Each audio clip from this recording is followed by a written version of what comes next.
Olá, pessoas! Mais uma semana do Tá Fazendo o Quê? O nosso melhor programa sobre política da TV brasileira. Mais uma semana falando sobre as eleições 2024. Esse vai ser um daqueles programas que eu sei que você gosta, que é onde eu vou analisar o cenário que a gente está vivendo neste momento, hein? Vale lembrar que eu estou falando de junho de 2024 ainda.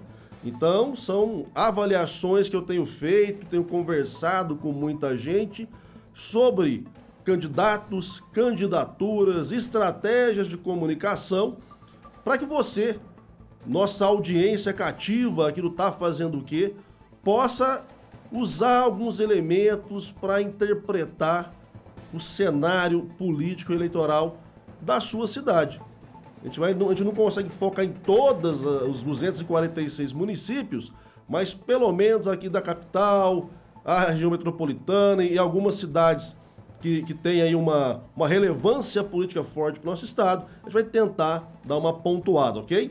Então se prepara que hoje é aquele programinha que eu sei que você gosta, só voz e violão, para a gente poder entender um pouco mais do que está acontecendo e o que vai acontecer, talvez, né? Não é premonição, é análise, em outubro de 2024. Volto a dizer, é a eleição mais importante para a gente, porque é a eleição de prefeitos e vereadores, aquela galera que está diariamente com a mão no seu bolso, pegando os seus impostos para utilizar ou não em seu benefício direto. Vamos lembrar, gente, são os prefeitos e vereadores que cuidam das nossas cidades. E nós vivemos onde? No município, na cidade. É esse pessoal que vai conseguir tampar buraco de rua, colocar iluminação nos postes, creche, unidade básica de saúde. Então é esse pessoal que vai estar cotidianamente te devendo ou te agraciando com alguma operação, alguma ação política prática, tá bom? Então, fica ligado no programa de hoje que nós vamos falar exatamente sobre as eleições municipais. Vamos voltar, né, no programa passado, quando eu falei sobre análise de cenário. De lá para cá, muita coisa aconteceu. E aconteceu muita coisa em Goiânia.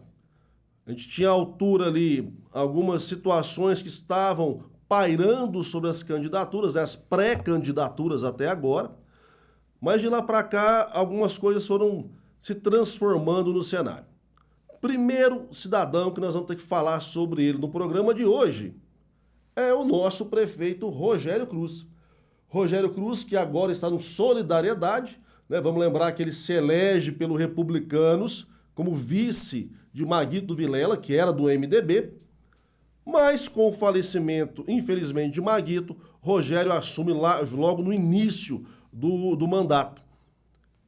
Teve aí uma série de intempéries do seu processo, tendo problemas em manter a união com o MDB à época. O MDB desembarcou do governo, aí teve uma situação que vieram pessoas do grupo político de Brasília, do Republicanos, para auxiliar o prefeito, e de lá para cá muita coisa foi acontecendo, que culminou no momento onde o Rogério não encontrou mais guarida dentro do seu próprio partido de origem, não Republicanos, e teve que migrar para o Solidariedade.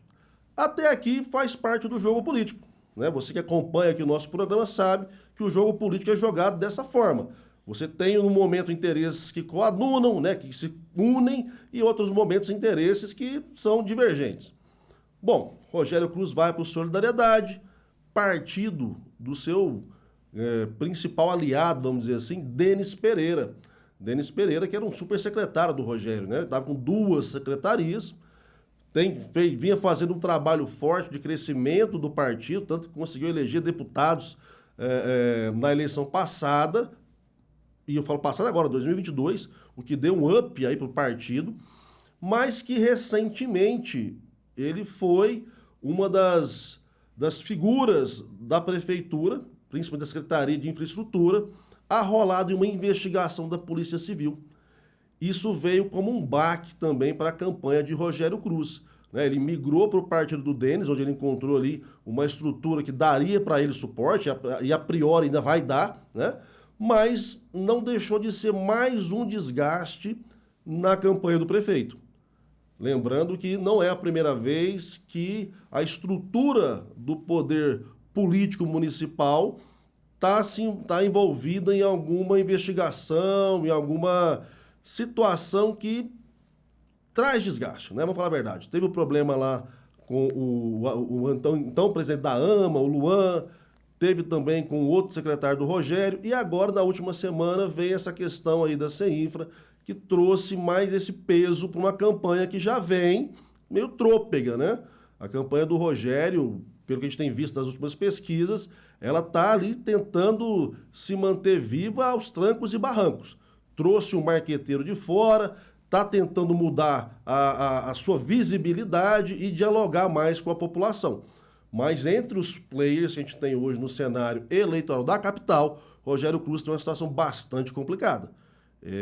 Sugiro que tente se afastar dos escândalos. Vamos ver então se daqui até as convenções, no final de julho, começo de agosto, o Solidariedade e o próprio prefeito Rogério Cruz conseguem melhorar a sua imagem, melhorar a percepção da população a seu respeito, para então partir de fato para uma campanha com o mínimo de possibilidade de se manter vivo no pleito 2024.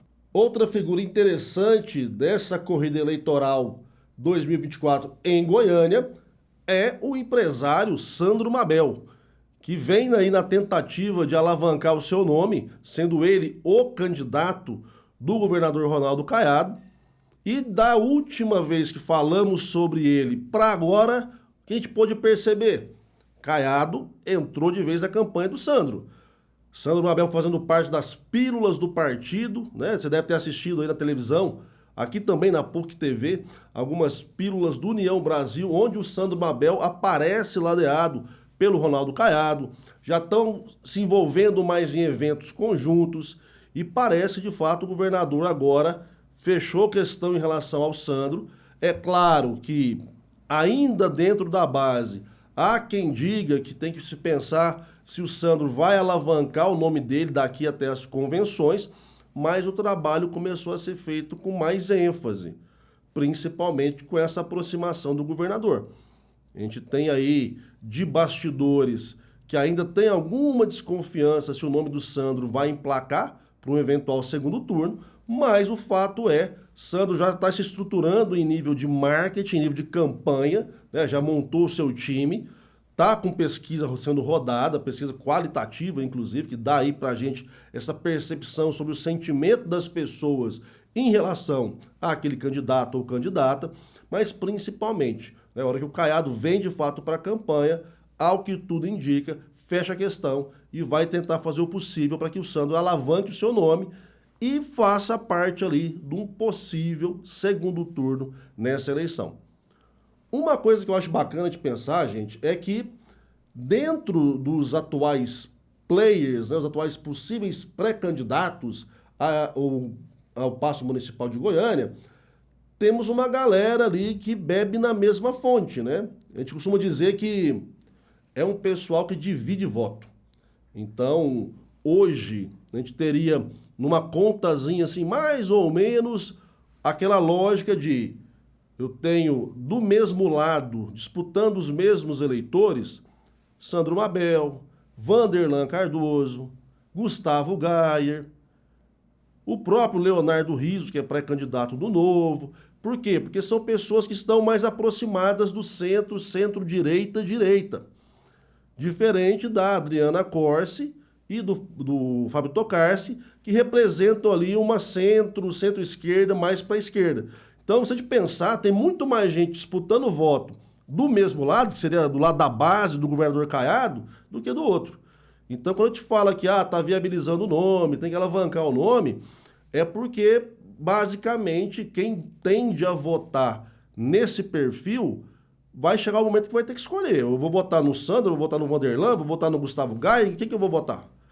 Por isso que, a hora que a gente projeta segundo turno, é mais coerente entender que, possivelmente, você fecha um quantitativo de votos do centro para a esquerda, e outro do centro para a direita. Dificilmente a gente vai ter dois candidatos representando a mesma ala ideológica no segundo turno. Mas vamos ver o que vai acontecer.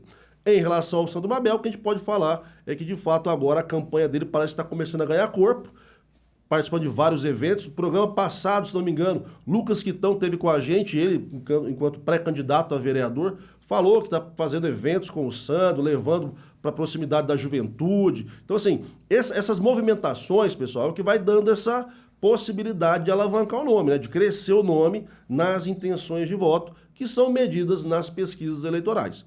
Então, temos dois aqui que já foram falados. Um numa situação bastante mais complicada, que é o Rogério, que tem que se afastar de desgaste, se afastar de problema na gestão. E nas pesquisas, a avaliação dele não está legal, mas está tentando se manter vivo no processo.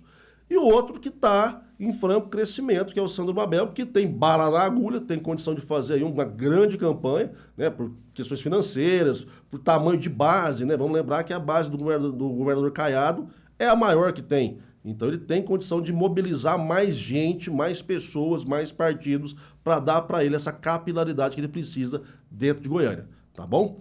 Vamos falar agora, citei ampassão o nome dele, mas vamos falar agora do senador Vanderlan Cardoso.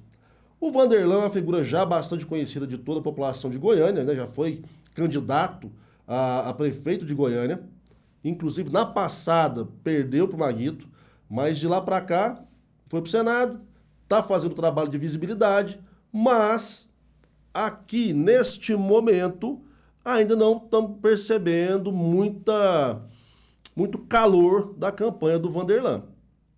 Vamos lembrar que o Vanderlan ele já tem um recall muito positivo, tanto nas pesquisas ele está sempre pontuando ali entre os 3 primeiros, ora em primeiro, inclusive, da intenção de voto, mas Vanderlan ainda não colocou o bloco na rua, literalmente. A gente tem acompanhado as movimentações, ele já fechou com o marqueteiro também, já está trabalhando pesquisa para saber como vai guiar a sua campanha, como vai preparar a mensagem que ele vai fazer chegar até você, eleitor e eleitora, mas ainda não temos muita clareza sobre como é que vai ser o tom dessa campanha do Vanderlan. É fato que hoje, né, lembra que eu falei agorinha, daquela base que estão rachando voto ali, Vanderlan, Mabel, Gustavo? Pois é, Vanderlan, dentre os que estão disputando nesse mesmo nicho, nesse mesmo espaço de voto, Vanderlan é o que tem o maior recall.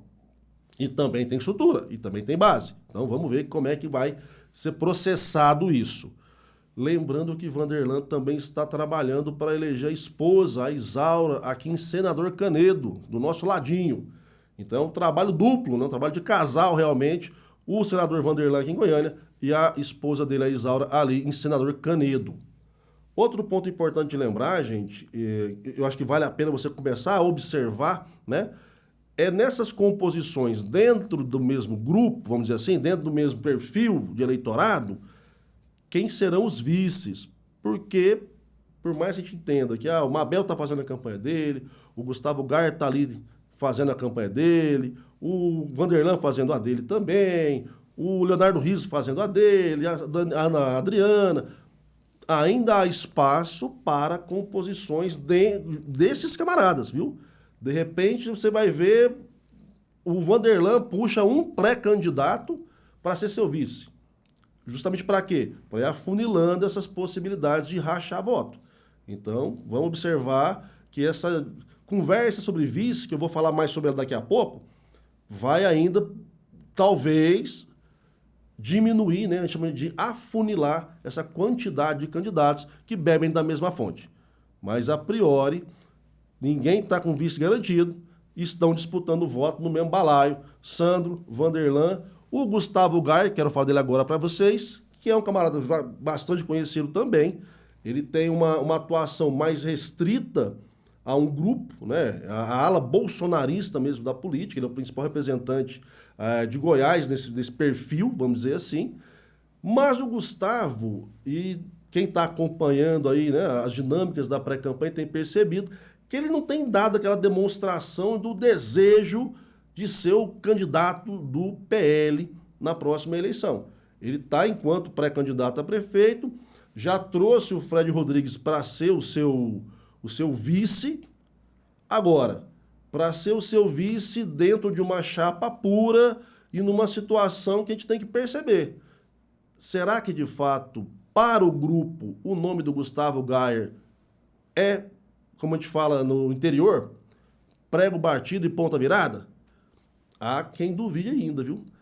Tem gente que acredita que o Gustavo não vai ser candidato esse ano a prefeito de Goiânia. Talvez vai ser o Fred, talvez o PL pode compor com algum dos outros players desse mesmo segmento. Agora, vamos observar. Vamos observar, porque ainda não é uma campanha que está ganhando mobilização, está ganhando rua, né? Ainda está meio ali, meio morna, faz um evento aqui, outro evento menor ali, mas essa garantia tem gente que não tem ainda. Então vamos observar como é que vai ser o desenrolar das próximas semanas dentro do PL, para a gente saber se o Gustavo realmente vai deslanchar aí como candidato bolsonarista da vez e vai conseguir ou cooptar alguém para ser vice e compor, ou vai fazer parte de algum outro governo.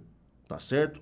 Para quem está acompanhando a gente aqui na PUC TV e gosta do Bolsonaro, próxima semana agora o Bolsonaro está nas nossas terras, mais uma vez. Ele vai passar por 4 municípios, se não me engano. Ele vai passar por Rio Verde, Anápolis, Goiânia e Aparecida de Goiânia. Então, você gosta do mito, oportunidade para você ir lá tirar uma foto com ele. Bom, falamos aí sobre os principais players da direita, centro-direita.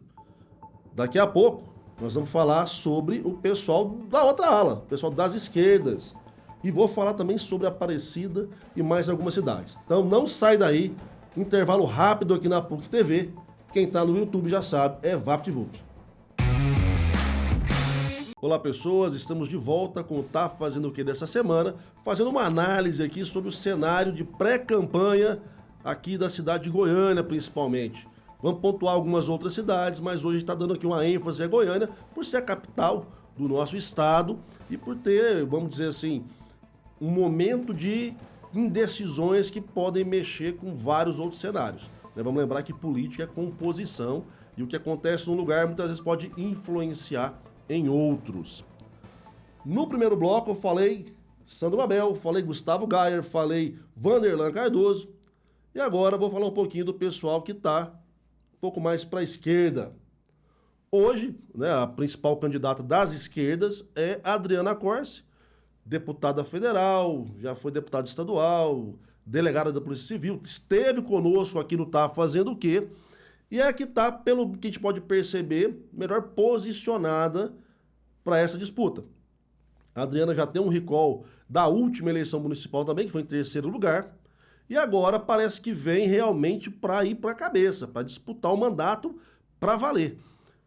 Trabalhando numa perspectiva mais aglutinadora, né, ela trouxe o deputado federal Rubens Ottoni para ser o seu coordenador de articulação política, então a gente tem percebido que ela está de fato atuando num processo de atrair outros grupos, outros segmentos na sua pré-campanha. Então a Adriana, ela inclusive falou aqui no programa, né, ela não é, como ela falou, a candidata só do Lula, ela é a candidata de uma composição, de uma frente ampla. Então nós precisamos fazer com que o partido possa trazer mais pessoas. Essa é a visão da Adriana Corse nessa eleição. Portanto, pessoas, vamos operar a nossa visão aqui de espectador nessa expectativa. Como ela vai fazer para trazer mais gente, agregar outros grupos para além do PT, para além das esquerdas. Esse é o grande desafio. A campanha dela, você pode perceber, já tem um tom um pouco mais aberto, né? Não está aquele tomzinho fechado só nas coisas do PT. E, de fato, a Adriana está tentando trazer para o lado dela aí outras lideranças. Vai conseguir? Não vai conseguir? Não sabemos. Mas naquela matemática que eu falei para vocês, né, pensando que ela vai representar um grupo, né, uma ala ideológica das esquerdas, eu acho que a chance da Adriana estar no segundo turno, ela é considerável. Bom, além da Adriana Corse, né, que vem pelo PT, temos também o Fábio Tokarski do PCdoB, que é uma campanha que ainda não sabe muito bem o que vai virar, né? A gente não tem muita informação sobre ela ainda. Eu entendo que é uma campanha muito mais de marcar posição, e aí faz parte do jogo político, né? Mas, de fato, a expectativa de crescimento, de composição, penso que entre as outras campanhas, é das menores, né? Mas, obviamente, no secar bagaço, como a gente chama, pode agregar votos aí para a ala da esquerda e, de repente, auxiliando essa composição, trazer mais votos também para a campanha da Adriana Corsi. Eu acho que é o mais provável. Outros dois pré-candidatos que estão tentando aí colocar o nome e crescer são Matheus Ribeiro, do PSDB, e Leonardo Rizzo, do Novo. Leonardo Rizzo, que inclusive no último final de semana teve aqui a bênção do Zema, né? O governador de Minas Gerais esteve aqui em Goiânia, ele mais algumas lideranças nacionais do partido, para lançar a pré-candidatura do Leonardo Rizzo. Pré-candidatura essa que, como eu disse, também em relação às outras da direita, estão bebendo na mesma fonte, estão disputando o mesmo eleitorado. E por isso pode, lá na frente, acabar numa composição. Vai levar a candidatura até o final? Não vai. Vai fazer uma campanha de posicionamento, de fixar marca, que é algo que o Novo tem tentado fazer já há algum tempo. Aí é só as cenas dos próximos capítulos. No caso do Matheus Ribeiro, ele vem aí trazendo o estandarte do ex-governador Marconi Perillo, que é o atual presidente nacional da sigla, inclusive, do PSDB, mas ainda não conseguiu se destacar no processo, né? Tá ganhando mais visibilidade, e até quem acompanhou pôde perceber que o próprio Rogério Cruz ajudou o Matheus a dar um salto de visibilidade, mas Matheus ainda não conseguiu mostrar que veio, não conseguiu se destacar entre os principais players ali dessa corrida eleitoral. Com um discurso mais à direita também, que é até uma pauta do PSDB nacional, o Marconi tem falado muito isso, né? Que ele antagoniza com o PT, ele antagoniza com o governo federal. Então a gente tem clareza de que o Matheus está ali na ala das direitas e vai tentar se viabilizar ou para de fato crescer bastante em intenção, ou de repente para uma composição futura com os principais players ou aqueles que mais conseguirem amealhar intenções de voto até as convenções. O que vai acontecer não sabemos. O fato que Matheus, entre todos ali os postulantes, é o que tem um recall midiático mais forte, né? O Matheus, ele vem do telejornalismo, então ele consegue, pelo menos nas redes sociais, ter uma interação com alguns grupos que talvez sejam um pouco mais difíceis para os outros pré-candidatos. É suficiente ou não é suficiente? Isso aí só as cenas dos próximos capítulos. Mas o mais interessante é que entre todos os pré-candidatos que nós podemos falar aqui, a divisão está um tanto clara, né? A gente tem 3 que estão ali na frente mesmo, né? Tentando disputar palmo a palmo a ida para o segundo turno. E temos uma turma que ainda está naquela situação. Vão marcar território, vão gerar ali reconhecimento deles próprios e das bandeiras dos partidos, vão levar até o final, vão compor com alguém lá na frente. O que vai virar? Mas o comum é esse, o processo eleitoral é esse e Goiânia está desse modelo. Portanto, eu reforço, acompanha jornal, acompanha programa de televisão, acompanha o que vocês puderem acompanhar para na hora de ser chamado à urna, ter clareza sobre a sua escolha, tá certo? Vou falar de Aparecida de Goiânia agora, porque está uma situação muito mais tranquila, pelo visto, né? Mas antes de falar de Aparecida de Goiânia, recado para vocês. Aqui na tela agora tem o telefone do Elias, que é o nosso diretor comercial. Quer vir anunciar que não está fazendo o quê? Quer mostrar a sua marca aqui na PUC TV para mais de 41 municípios? Fala com o Elias e vem para cá com a sua marca, expor o seu produto, o seu serviço e conversar com toda a nossa audiência. Além do Tá Fazendo o Quê aqui na PUC TV, quero aproveitar para falar também sobre a Grua 62, que é a produtora que nos abriga agora.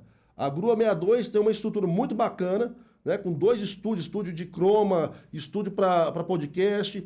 Se você está procurando aí para sua pré-campanha um lugar bacana para fazer um bom material, fala também aqui com esse senhor aqui, o Elias, que ele vai te orientar e vai te dar as possibilidades para que você possa vir aqui para a Grua 62 e fazer um bom conteúdo, tanto para as suas redes sociais, quanto para onde mais você quiser divulgar a sua postulação de mandato, vamos dizer assim, tá bom? Bom, pessoal, Aparecida, a gente tem um cenário meio que flat, né? Tá um cenário muito sem mudanças até agora.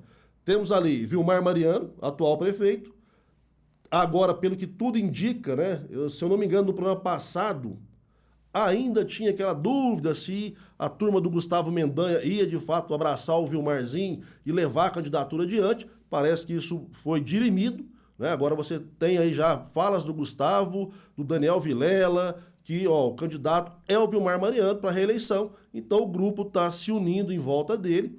Já estão debatendo vice, já está tendo toda uma conversa mais avançada em relação à manutenção da pré-campanha do Vilmar Mariano com apoio da base caiadista.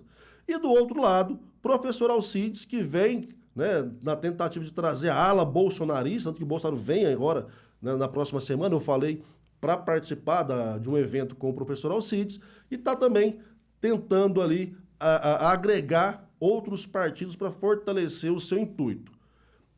Fora disso, não tem ninguém pontuando, ninguém que possa, de fato, ter um trabalho tão forte para ameaçar esses dois pré-candidatos. Então, pelo desenho atual de Aparecida de Goiânia, vamos ter ali uma disputa entre base do Caiado e base do senador Wilder, né? Vamos ter ali União Brasil, MDB e mais uma galerinha contra o PL e quem mais o PL conseguir aglutinar. Aqui no programa, com certeza, nós vamos entrevistar mais pré-candidatos a vereadores, já entrevistamos alguns já, vamos continuar nesse trabalho para te ajudar a perceber como é que o cenário político está se movimentando, para onde isso vai e no que isso pode dar, tá certo?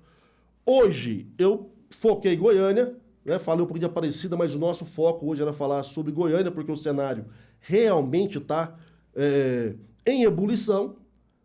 Próximos programas, nós vamos fazer de novo aqui o Voz e Violão, analisando outras cidades, tá? Mas hoje o papo que eu queria ter com vocês era sobre a capital, porque realmente mexe com todo o restante do cenário, inclusive articulações políticas em outras cidades.